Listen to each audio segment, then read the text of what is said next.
Exactamente, exactamente. Esa es una temática muy amplia, o sea, podemos, podemos circunscribirla, porque pensamos en psiquiatría, el estudio de las enfermedades. Psiquiatría en realidad es tratamiento de ese sufijo atría, tiene que ver con tratamiento de la enfermedad mental, ¿no? Pero bueno, no sé, ustedes saben que en la psiquiatría hay varios paradigmas, como un marco de pensamiento, un conjunto de saber establecido, de Thomas Kuhn es el término de paradigma, y específicamente el término esquizofrenia va a aparecer en el tercer paradigma. Algunos hablan de un cuarto paradigma y es el actual. En el primer paradigma, en el siglo XVIII, luego la Revolución Francesa, yo para introducirles un poco el tema, no nos vamos a meter en eso, porque es más largo, pero bueno, en ese momento comienza justamente el nacimiento de la psiquiatría, es con Philippe Pinel, se habla de otro término, se habla, en vez de psicosis o enfermedad mental, es alienación mental, que es solidario de justamente una propuesta teórica incipiente en un principio con respecto a que el sujeto está enanejado, no se pertenece, teniendo en cuenta, recuerdan el estandarte de la Revolución Francesa, la libertad, igualdad, fraternidad. Y ahí por primera vez el loco es igual ante la ley, a diferencia de antes. Los ubicaban en lugares aislados junto con los presos, delincuentes. Hay muchas modificaciones. Y muy interesante en ese momento la etiología, la enfermedad era más que nada un tratamiento moral, solidario de la etiología, la causa era no física, sino justamente moral, entendido como mental. Unas pasiones exacerbadas, una educación muy laxa, muy severa. Bueno, eso es al principio del siglo, fines del siglo XVIII, principio del siglo XIX. Y luego el segundo paradigma es interesante para entender esquizofrenia porque hay dos escuelas, la alemana y la francesa, donde, bueno, también van a retomar esto y una crisis para entender la ruptura y que un paradigma caiga, hay una crisis y luego aparece el segundo, llamado el de las enfermedades mentales o verdaderas enfermedades. Justamente la enfermedad mental con una causa orgánica, diferente de lo que plantea previamente. Entonces, en el segundo paradigma, y después vamos a ver que en el tercero también, se postula una causa orgánica y el psicoanálisis va a criticar, ¿no? Vamos a ver después con el propio Freud.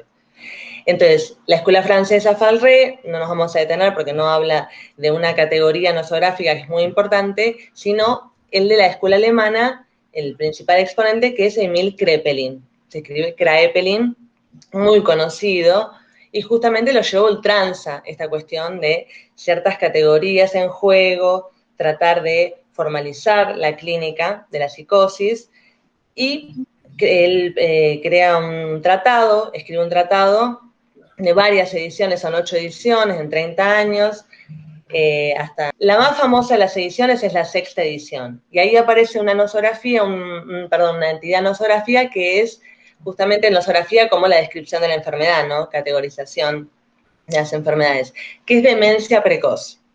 El término de demencia precoz es importante porque es lo que luego Bloiler va a retomar en el tercer paradigma, que algunos llaman el de las grandes estructuras psicopatológicas con otros criterios, que es el de justamente demencia precoz con ciertas características, ¿no?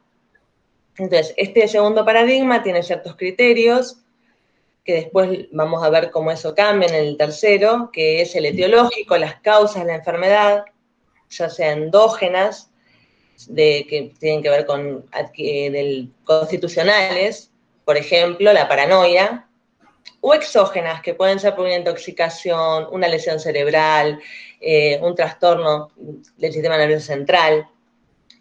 La demencia precoz se encuentra entre las exógenas. Entonces, es el criterio etiológico para definir las enfermedades, bueno, la demencia precoz por ese lado. Por otra parte, él sostiene un criterio también psicopatológico descriptivo, que también se va a modificar después cuando hable de esquizofrenia Bloiler, basado en que la psicología de Wundt, la psicología experimental, entonces plantea a partir de ciertas facultades, conservadas o no, cómo puede diferenciar, por ejemplo, la paranoia de la demencia precoz.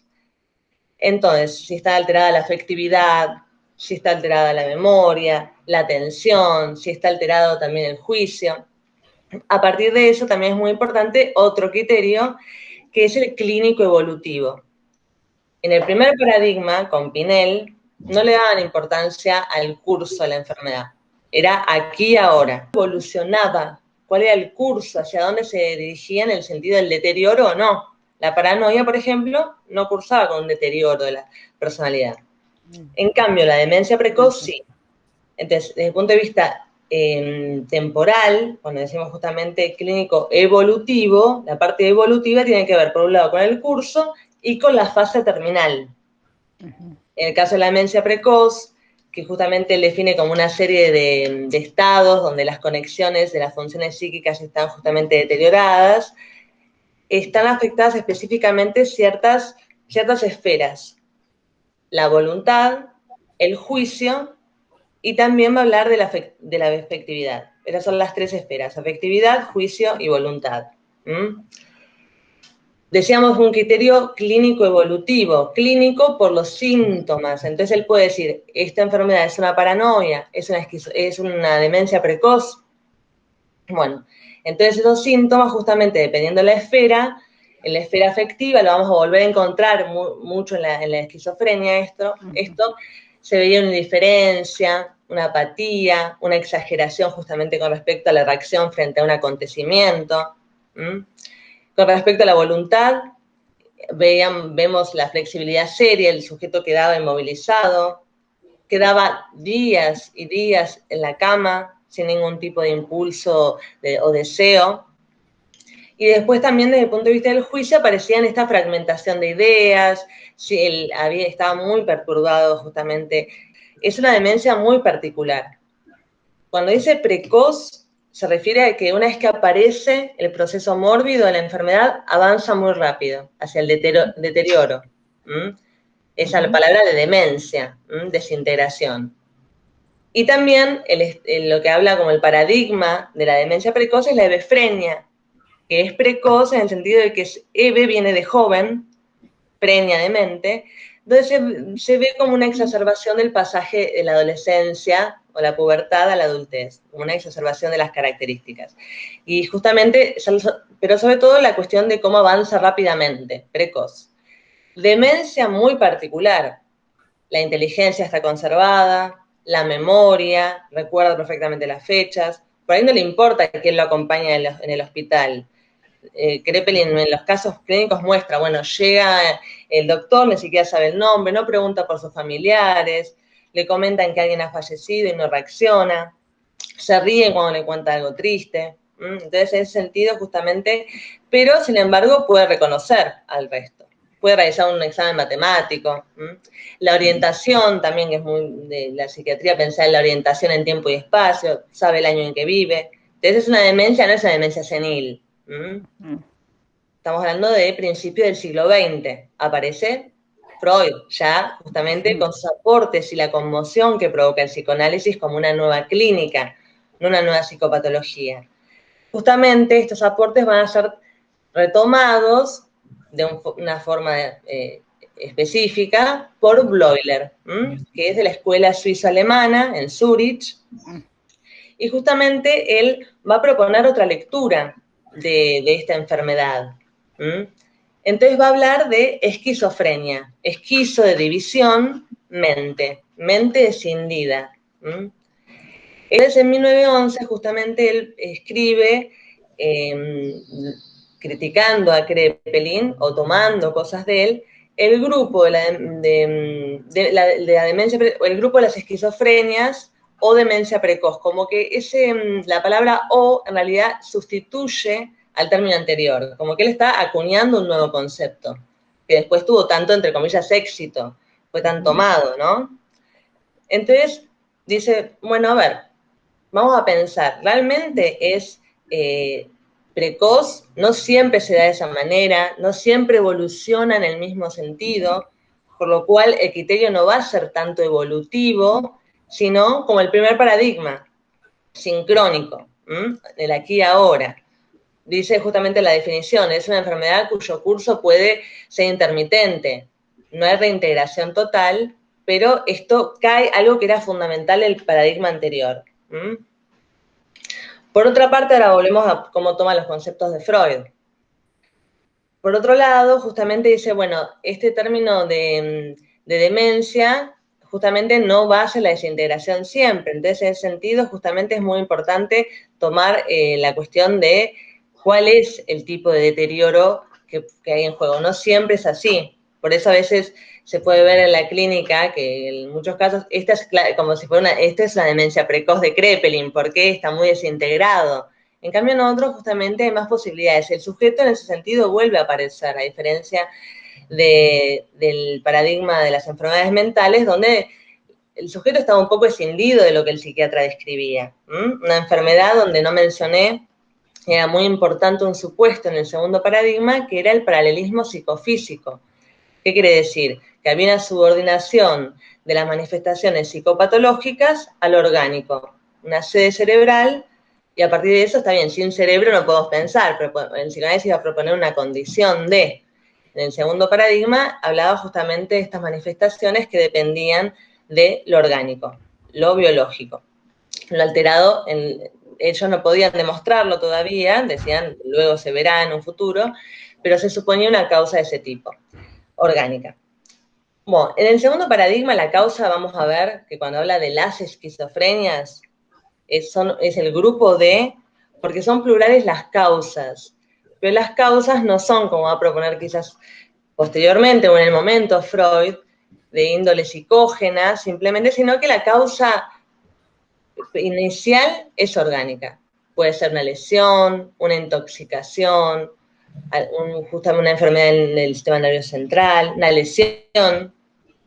En ese sentido, justamente, va a proponer que habíamos hablado de síntomas con Kraepelin, ¿recuerdan? De ciertos síntomas que se proponían. Bueno, Kraepelin hablaba de síntomas fundamentales y síntomas accesorios. Lo fundamental es lo que define la enfermedad, lo que tiene que estar, los que están siempre presentes. Entonces, bueno, Bloiler considera esto y lo va a mantener, esta distinción entre síntomas fundamentales y accesorios. Accesorios les va a llamar la atención, son las alucinaciones, por ejemplo, las ideas delirantes, los delirios. Eso no es fundamental para poder definir la demencia precoz para Kraepelin. Por lo mismo va a plantear Bloiler. Lo que pasa es que él no se va a sostener en ese criterio que planteamos en la psicología de Wundt, sino en la teoría asociacionista. Cuando decimos mente escindida, ahora vamos a ver que hay una fragmentación de las asociaciones de la psique. Bueno, entonces, a partir de esto que definimos como esquizofrenia, este conjunto justamente de enfermedades en realidad ligadas a una causa orgánica, habla de síntomas primarios y secundarios. Los primarios y secundarios tienen que ver con un criterio etiológico. Lo que está más cercano a la causa es lo primario. Entre ellos los físicos, que pueden ser diferentes oscilaciones pupilares, fiebre. Él no se detiene demasiado en esa cuestión. Dentro de los síntomas primarios psíquicos va a mencionar algo tan importante como la spaltum. La spaltum justamente como algunos le llaman la perturbación primaria generadora, le va a llamar Bergeri. Es esta gruesa fragmentación de las asociaciones por parte de la psique. A partir de esa causa orgánica sucede eso a nivel justamente de la psique, que queda abandonada la acción de los complejos. Ese término complejo lo va a tomar de Freud. Y esto va a dar lugar justamente a lo que llama los síntomas secundarios. O sea, que hay un eslabón intermedio, no es que a partir de una causa orgánica inmediatamente aparece un efecto psicopatológico. Una idea delirante o habíamos visto una perturbación en la afectividad. Sino que aparece un síntoma primario, esta gruesa fragmentación de las asociaciones, teniendo en cuenta la teoría asociacionista, donde una idea directriz ordena justamente lo que yo estoy diciendo ahora, eso está alterado, y a partir de eso justamente se van a producir a partir del spaltum lo que se llaman los síntomas secundarios, que son los más importantes para el diagnóstico. Ahí recién vamos a encontrar, por eso es importante la cuestión del término bueno, la reacción del sujeto, cómo puede reaccionar cada psique. Hay una causa orgánica, luego aparece el spaltum y finalmente aparecen estos síntomas secundarios que coinciden generalmente con los fundamentales. De nuevo, está afectada, hablan de las 3A, la afectividad, la asociación, no es la gruesa fragmentación, sino hay una falla en los nexos lógicos para organizar las frases. Se ven muchos casos de que él escribe en el libro, es muy interesante, es muy grande el libro, pero hay muchísimos casos, es muy colorido en ese sentido. Aparecen también otro tipo de fenómenos como las alucinaciones que no son fundamentales, pero bueno, como cada sujeto alucine, va a tener que ver con su propia psique, sus complejos, cómo condensa una idea con otra. A veces a nivel del juicio o del pensamiento se ve interrumpido, le llama blocking, empieza a pensar en algo y se interrumpe. También a nivel de la voluntad, aparece esta cuestión de las dificultades con respecto a esta cuestión. Estas reacciones afectivas que yo les mencionaba, él menciona paramimia y paratimia, como por ejemplo en un velorio se ríe, o plantea que está muy contento mientras llora. Entonces hay una discordancia entre la expresión de afecto y el contenido, o entre una situación y cómo él debería responder frente a eso. En ese sentido, el término de esquizofrenia también hay varios problemas con respecto a eso, porque él plantea, bueno, hasta que aparezcan los fenómenos secundarios, los síntomas secundarios, puede pasar un tiempo. Entonces él dice, bueno, podemos hacer el chiste, todos somos esquizofrénicos hasta que se demuestre lo contrario, hasta que la psique reaccione y aparezcan los síntomas estos que son fundamentales para el diagnóstico, alteración de la asociación, mencionamos también ambivalencia, afectividad perturbada, y un término interesante, que no es el que conocemos como con el contenido de hoy, autismo. Él menciona el autismo, el repliegue en un mundo de fantasía propia y justamente el alejamiento del mundo exterior. Es otro de los síntomas fundamentales y también secundario que él menciona justamente con respecto a esto. Entonces, los criterios que usa, bueno, por un lado sincrónico, no es más ya evolutivo, y por el otro también es interesante cómo justamente va a añadir a esto este criterio psicopatológico descriptivo, porque la teoría es asociacionista, él tiene como criterio para analizar los fenómenos esta jerarquización de ideas, si están ordenadas de modo lógico, esto que dijimos de la Spaltum, y otro criterio es el psicopatológico dinámico. El término dinámico, ¿a qué se refiere? A Freud. Él toma las ideas de Freud por la prevalencia de la afectividad, la importancia justamente de esta reacción. La palabra condensación es freudiana, de cómo la utiliza, ¿no? Los mecanismos del inconsciente freudiano, cómo operan allí en estos síntomas secundarios, ¿no? Donde propiamente podemos definir o clínicamente categorizar a la esquizofrenia, los fundamentales. Pero es una extrapolación de esos términos, en el sentido de que justamente los utiliza como más le conviene. Freud lo va a criticar, él en ese sentido no va a aceptar el término esquizofrénico, porque, bueno, Bleuler dice, pensemos en los esquizofrénicos, es interesante para pensar que, bueno, al menos incluya el sujeto en cada uno con su reacción, a diferencia del segundo paradigma, pero sin embargo, Freud lo que va a proponer es que el inconsciente como tal implica que todos estemos divididos, esta mente escindida. Y también lo vemos en los fenómenos histéricos, donde aparece esa amnesia, bueno, y diferentes estudios que ha hecho Freud a principio de su obra, y bueno, el psicoanálisis justamente se inaugura en un dispositivo con la histérica. Entonces esta división de mente, Freud no concuerda con eso. Entonces, yo estaba revisando el DSM-4 con respecto a la esquizofrenia, ¿no? Cómo se ha mantenido, a diferencia de la pobre paranoia. Hay un libro interesante, debate sobre la paranoia, también de la cátedra. Cómo es una de las categorías que ha desaparecido, se le ha incluido, ¿no? Del modo paranoide, porque el DSM-4 mantiene justamente las categorías de Bleuler. Bleuler, siguiendo a Kraepelin, va a hablar de una demencia una esquizofrenia ligada a la catatonía, hebefrénica, paranoides, donde justamente van a primar las alucinaciones.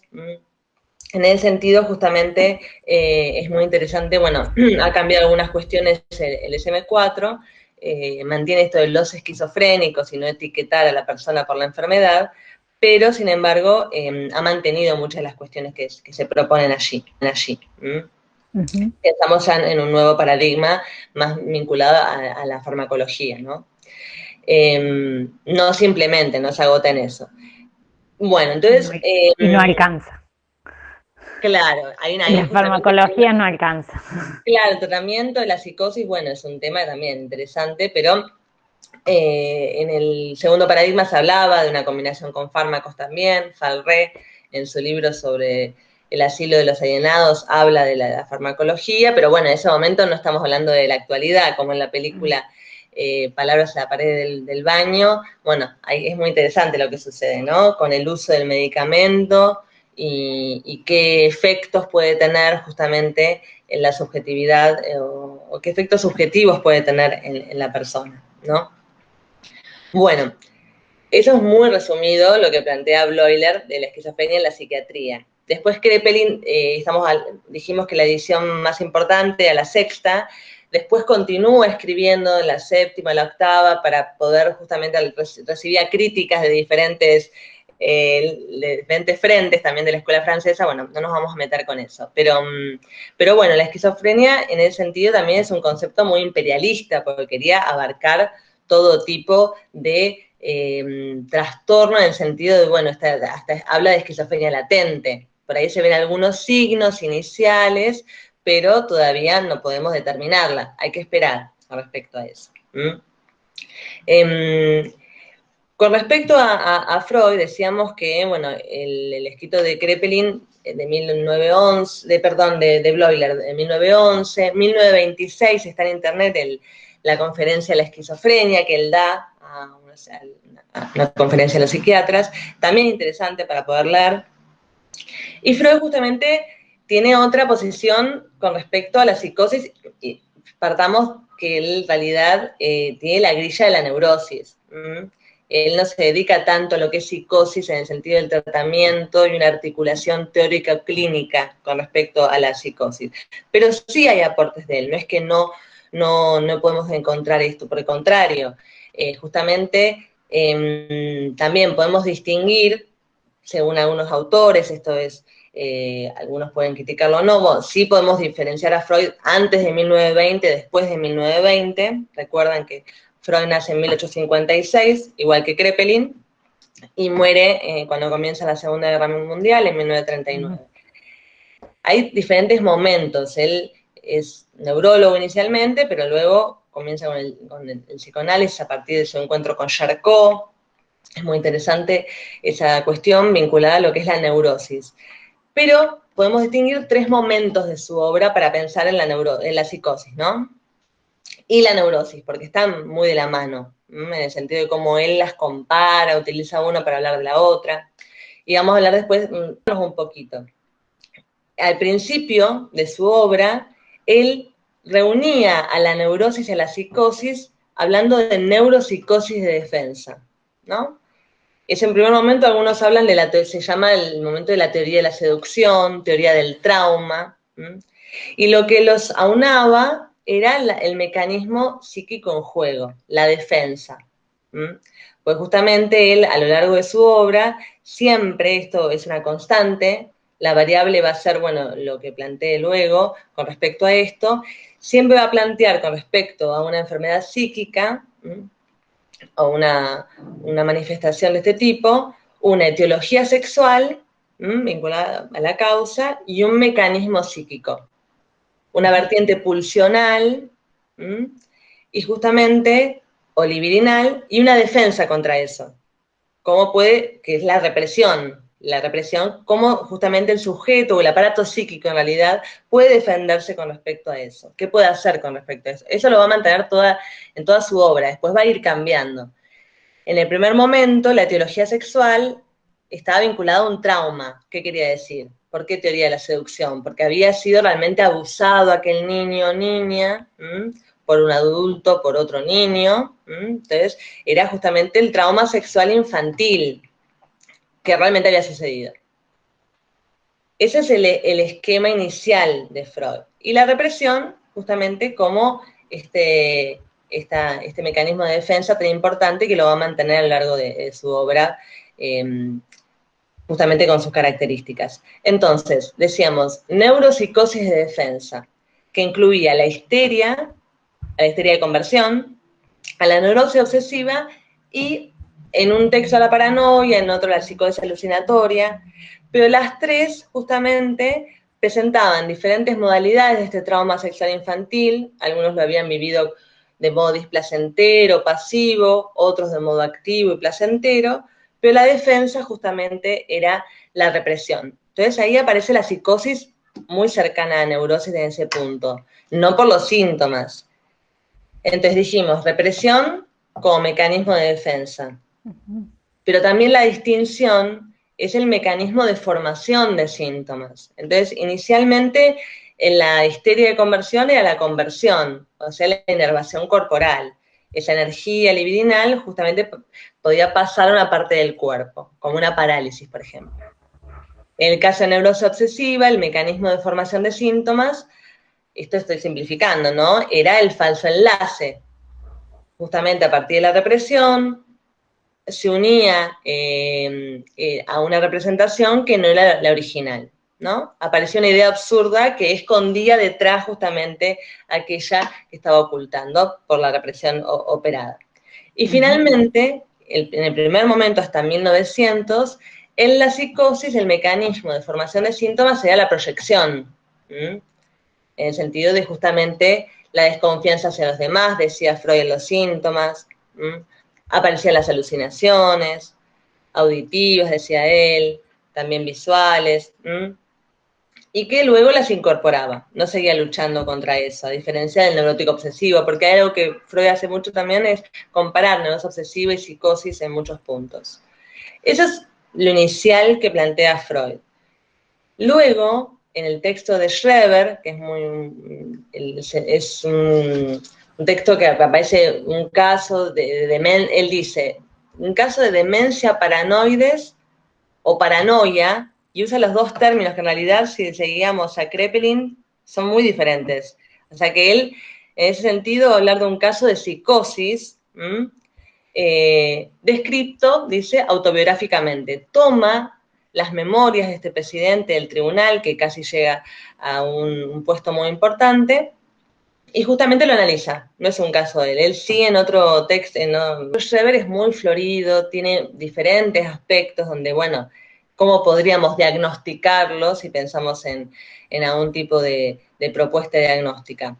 En ese sentido, él propone una etiología sexual determinada, que es el avance de la libido homosexual en determinado momento, donde cobra también mucha importancia ciertas fijaciones en la sexualidad infantil, porque por ahí muy rápidamente hablamos de la cuestión de la importancia de la sexualidad infantil, pero en este segundo momento, que llamado de la sexualidad infantil, series complementarias, justamente no va a seguir hablando del trauma como tal, ¿no? Estoy hablando de la neurosis más que nada, ¿sí? Entonces, en el caso de Schreber, justamente, va a plantear, por el lado de la teología sexual, un avance, como recién decíamos, de esta libido homosexual y una defensa respecto a eso. En ese sentido, va a describir lo que es la segunda enfermedad de Schreber, que es la que lo lleva a la internación, donde justamente aparecen alucinaciones justamente, después vamos a decir verbales, auditivas, fenómenos muy interesantes, que también mucho tiempo está en un estupor alucinatorio, donde no puede responder. Aparecen ciertos fenómenos muy interesantes que Freud va tomando y que justamente va a esto formalizarlo en, bueno, ¿cuál fue la respuesta del sujeto? A partir de esto, analiza de nuevo lo que es, hoy mencionábamos, este mecanismo psíquico, la represión, y habla de tres fases, ¿no? que después, esto más o menos para plantear un poco lo que va a proponer Lacan. Una primera fase que en realidad es para todo sujeto de fijación a ciertas mociones libidinales, justamente, dice que en el caso de la paranoia, después va a decir demencia precoz, pero dice que en el caso de la paranoia suele ser una fijación a la etapa de narcisismo, y recuerden que hay diferentes etapas justamente, o fases para Freud, la oral, luego finalmente la fálica, la sádico-anal, bueno, en este momento él introduce el concepto de narcisismo, ¿no? Para poder entender luego cómo eso, cuando a posteriori, ya la adultez, cómo se ven los síntomas como retorno de reprimido. Eso que fue reprimido inicialmente, después va a retornar. Bueno, después habla de una segunda fase de la represión, pero específicamente para la paranoia, donde también está en juego una teoría vinculada a lo libidinal, siempre en términos económicos, de catexias. Entonces dice que en esa segunda fase, que coincide clínicamente con el momento en el cual Scheber se encuentra en este estupor alucinatorio, donde creía que el mundo había dejado de existir. Bueno, a nivel teórico él dice, bueno, es la represión en su segunda fase, donde la libido, las cargas libidinales son retiradas del mundo, porque en el psicoanálisis plantea justamente que en la constitución subjetiva implica una limitación del otro, del mundo externo, es una propuesta ya que plantea Freud previamente. Y en esa segunda fase, en el psicótico, sucede esto, que se retiran las cargas del mundo. El mundo parece de cartón, ¿no? Represión propiamente dicha.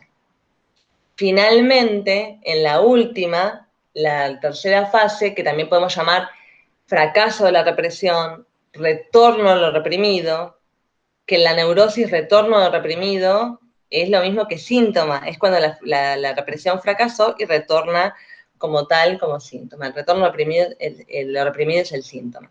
Bueno, que aparece justamente, en el caso Scheber, con una vuelta de las cargas de la libido al mundo, ¿no? Es un caso muy productivo, él logra un delirio, una producción delirante, que es interesante porque Freud, por primera vez, en ese contexto del paradigma de las enfermedades mentales, todavía no hablamos de Bleuler, en el segundo paradigma, él habla no del delirio, de la psicosis en términos deficitarios, sino productivos, creativos. Él dice, bueno, Schreber logra una solución, la solución delirante, que es ser la mujer de Dios. Esto es mucho más profundo y hay que justamente leer, puedo proponer el libro de la psicosis en Freud, que la coordinadora es Julieta de Batista, y van a encontrar muchos capítulos para poder profundizar en esto. Yo estoy dando algunos lineamientos, no quiero simplificarlo. Pero bueno, en este tercer momento, justamente, él puede justamente, también es interesante tener un lazo social con el otro, él puede escribir las memorias y logra el alta, puede salir del manicomio en el cual se encontraba, del asilo en el cual lo habían internado, más allá de que él sigue manteniendo esto de ser la mujer de Dios, también algunas cuestiones que perviven son hay unas prácticas transexualistas, se viste de mujer frente al espejo, a partir de lo que es el delirio en el caso de él, ¿no? La idea inicial que no mencioné, porque no quería meterme mucho en el tema, era justamente la transformación en mujer. Es lo que él propone inicialmente. A partir del desencadenamiento aparece con esta idea, y también algo que tenemos que mencionar es que Freud no habla de desencadenamiento, ¿eh? El término desencadenamiento va a ser para Lacan. Pero este comienzo de la segunda enfermedad tan importante en Schreber es a partir de que él tiene que asumir un cargo, asumir un cargo muy importante de responsabilidad de ser el presidente del tribunal. Pero Freud, sin embargo, lo que menciona es que lo más importante según su esquema causal, es el encuentro con un médico, ¿no? Porque decíamos que para él la etiología sexual estaba vinculada al avance del libido homosexual. A partir de ahí aparece lo que podemos llamar desencadenamiento en Schreber para Freud. Esa es la propuesta que él plantea. Entonces, con respecto al retorno reprimido, esta tercera fase justamente del fracaso de la represión, ahí incluye Freud el concepto de proyección, pero lo reformula, no es como decía al principio, sino que dice ahora lo cancelado adentro retorna desde afuera. Bueno, eso es interesante, lo va a retomar Lacan, pero lo que me parece más importante para rescatar es justamente este aspecto creativo que plantea una solución y no el déficit que proponía el segundo paradigma. Todavía estamos hablando de 1910, en ese contexto, justamente. Sí. Entonces menciona, bueno, la paranoia, pueden aparecer ideas delirantes, como se ve en Schreber, y en el caso de, él le llama parafrenia propiamente dicha o la esquizofrenia, el retorno puede ser como alucinaciones también, que es más deficitario en sentido. Pero bueno, en Schreber podemos ver varias cuestiones vinculadas a la paranoia y varias cuestiones vinculadas a lo que Freud unifica y dice la parafrenia. Yo hablo de parafrenia, incluyo la esquizofrenia o demencia paranoides y la paranoia, que son categorías diferentes. Él, en ese sentido, no le importa demasiado ese tema. Es el tema de la psicosis, que este caso es muy importante porque ahora vamos a ver con Lacan, que lo toma justamente para poder partir de ahí y hacer una propuesta novedosa. Bueno, y para terminar con Freud, introduce justamente lo que es el más allá del principio del placer, que no nos vamos a meter tampoco, pero son conceptos muy interesantes. Entonces ahí, mientras al principio en neuropsicosis de defensa decía psicosis, histeria, neurosis obsesiva, los aunaba, en el segundo ya empieza a hablar justamente de neurosis de transferencia, ¿sí? Que son la histeria, la neurosis obsesiva y la histeria de angustia, que está vinculada a la fobia, como el caso Juanito, y recién decíamos, el otro tipo de neurosis que plantea es neurosis narcisista, justamente.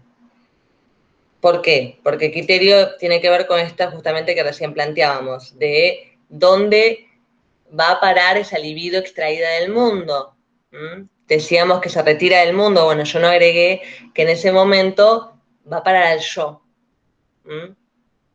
Pues es un narcisismo secundario, delirio de grandeza, el yo está inflado de libido, en el segundo momento de la represión, que no llegué a mencionar, ¿sí? Entonces, ahí opone neurosis de transferencia porque pueden lograr una transferencia con el médico analista, con el psicoanalista, con el terapeuta, y neurosis narcisista por estas dificultades del lazo, ¿no?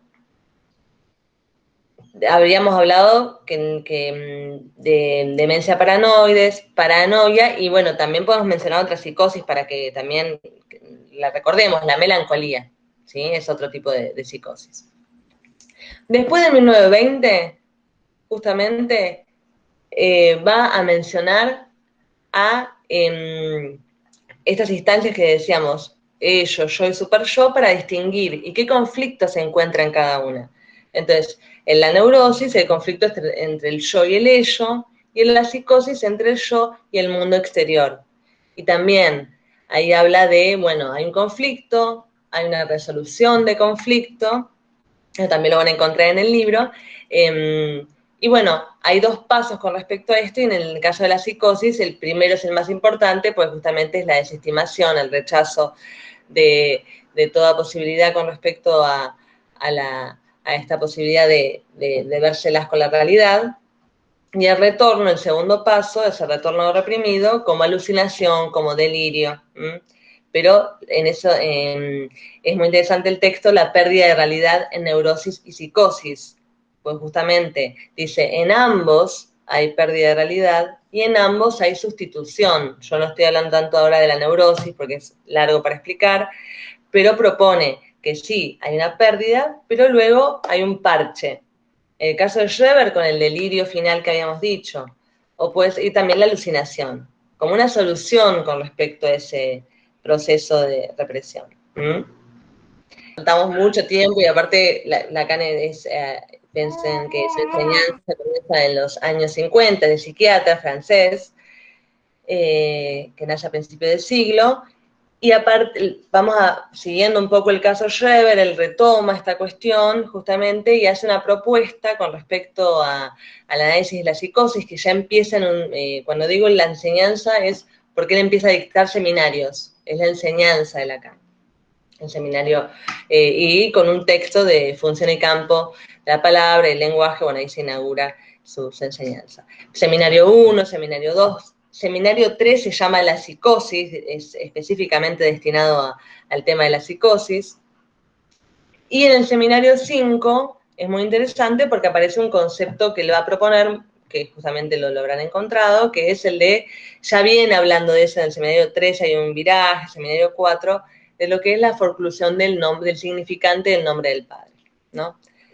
Entonces, el abordaje que podemos plantear aquí es mucho, piensen que hay muchísimo para mencionar de esto, pero nos vamos a detener, es por el lado del desencadenamiento más que nada, ¿sí? Cómo podemos entender el tema de lo que es la psicosis en Lacan, pero en realidad hay muchísimo más para hablar. Yo voy a hablar del periodo clásico, estructuralista de Lacan, donde retoma, tanto en el seminario 5, yo lo había hecho en el seminario 3, y un texto muy conocido es de una cuestión preliminar para todo tratamiento posible de la psicosis, 1957-1958, donde justamente aborda ciertos fenómenos que se ven en el caso Schreber. Que él dice, hay algo ahí vinculado al lenguaje, la estructura del lenguaje y la importancia con respecto a la constitución subjetiva. Él va a hablar justamente de las leyes del inconsciente de Freud en términos lingüísticos. Freud hablaba de condensación justamente y desplazamiento. Y él tomando a Jacobson, que es también un autor muy importante, va a hablar de metáfora en vez de condensación y metonimia por desplazamiento, vinculada a las leyes justamente también vinculadas a Saussure, ¿no? A Ferdinand de Saussure. Bueno, entonces, hay ciertos fenómenos en el caso de Schreber, que le dice hay algo vinculado al significante y al significado y que está alterado en la significación. Yo lo mencioné, pero aparecían fenómenos que él llama de código, como neologismos. Entonces, justamente neologismos pueden ser términos que el sujeto acuña nuevos, por ejemplo, almicida, entre alma y homicidio, para designar algo, y después justamente neologismos a partir de una palabra usada por todos, compartida, pero que él le da una significación. Y algo muy importante es la certeza de significación que tiene eso. Otro tipo de fenómeno es el fenómeno de mensaje, que aparecía cuando, en el caso de Schreber, muy interesante, lo pueden leer, aparecen que Dios le dice ciertas frases en puntos suspensivos y él las completa. Ahí justamente aparece la atribución subjetiva y cómo él puede, en ese sentido, la significación está incompleta, él tiene que darle un sentido a eso. Bueno, a partir de esta cuestión, él va a hablar de lo que es la alucinación, como fenómeno de cadena rota. Recordemos, el término desencadenamiento. Hay algo en la cadena que se rompe. Porque los significantes como tal, justamente como tales, están articulados en una cadena. ¿Y por qué esto justamente sucede? Él va a hablar de un concepto muy conocido y decíamos forclusión del significante del nombre del padre, de la metáfora paterna. Tanto en el seminario 5, en el seminario 4, él habla de 3 tiempos del Edipo. No sé cómo vamos de tiempo, ¿estamos bien? ¿No hay problema? Bueno, en un primer tiempo justamente va a hablar de la relación entre el niño, la madre, y no el padre, sino justamente el falo como significante del deseo. ¿Qué quiere decir? ¿Qué quiere mi madre? Esa relación dual, pero con respecto a que la madre se ausenta, la madre no está todo el tiempo con el niño o la niña, no está permanentemente en compañía de él. Hay algo más. Entonces, justamente este término que también estaba en Freud, pero que lo desarrolla muy bien Lacan, el término falo como significante del deseo, el niño trata de ser el falo. La cuestión ahí es ser o no ser el falo. ¿Qué es lo que desea mi madre?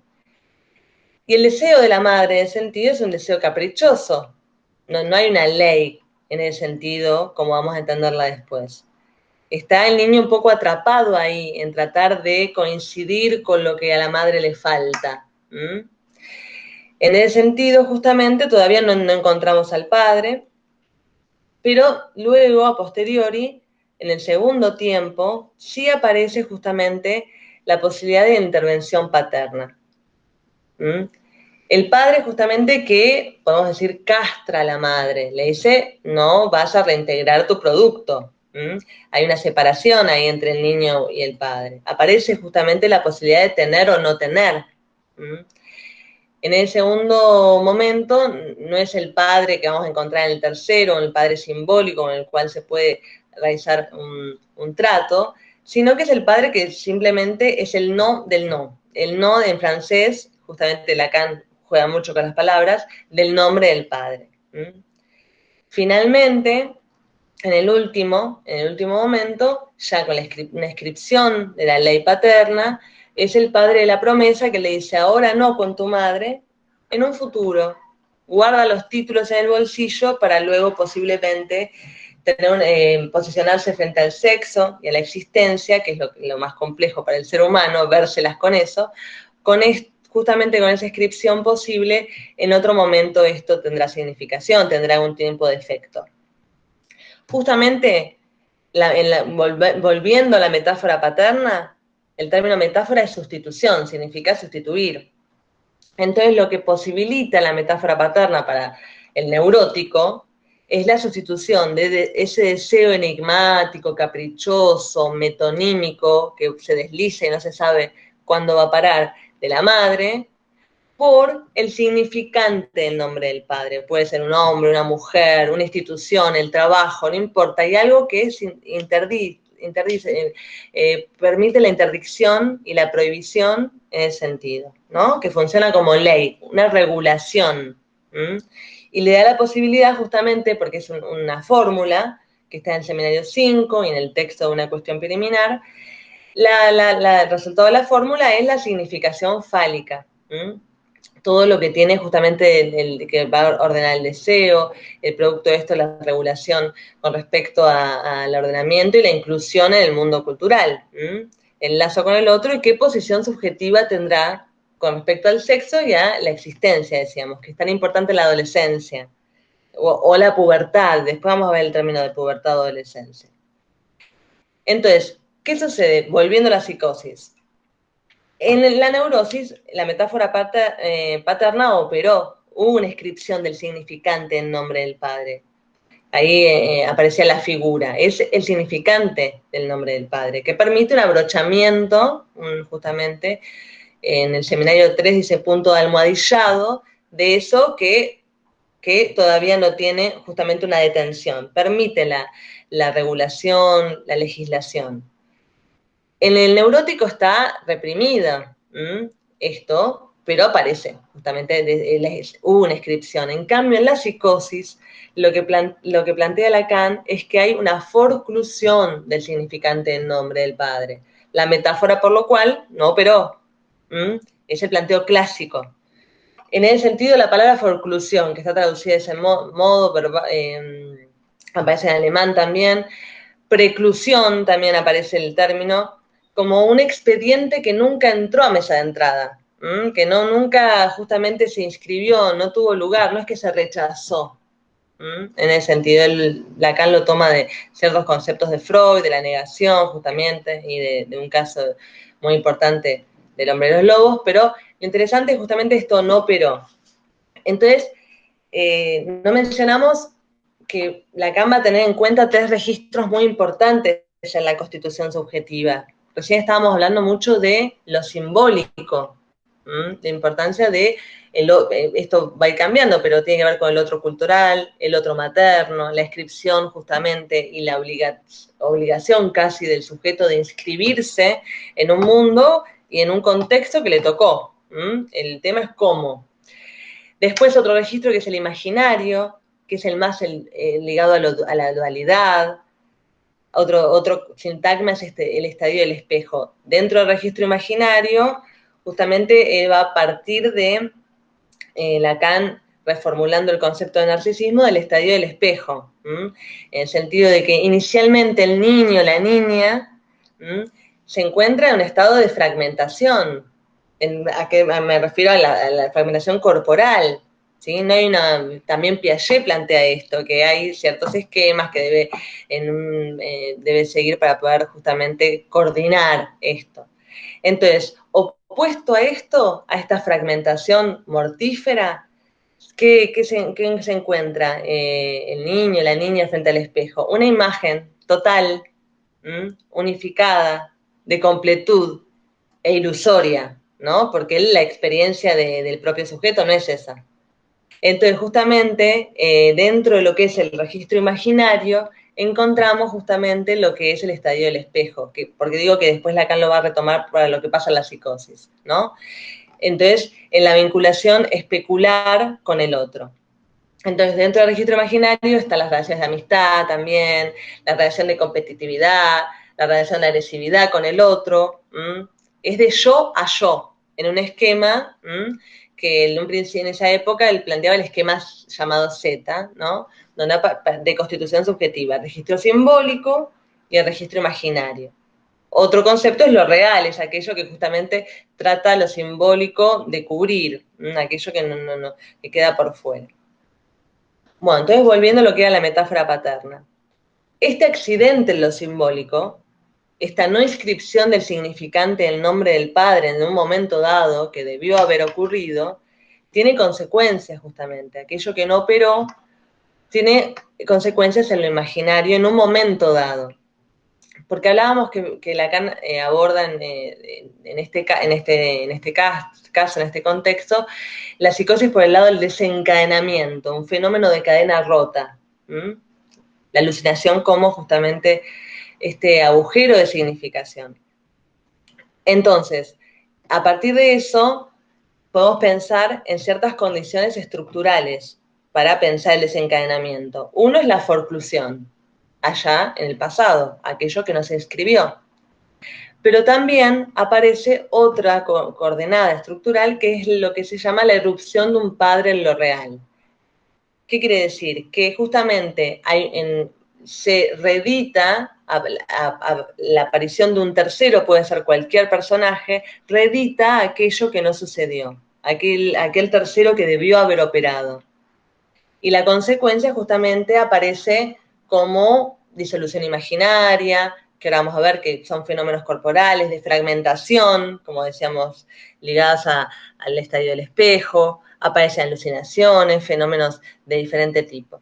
Entonces, el desencadenamiento, decíamos, las coordenadas estructurales, la forclusión, la irrupción de un padre en lo real.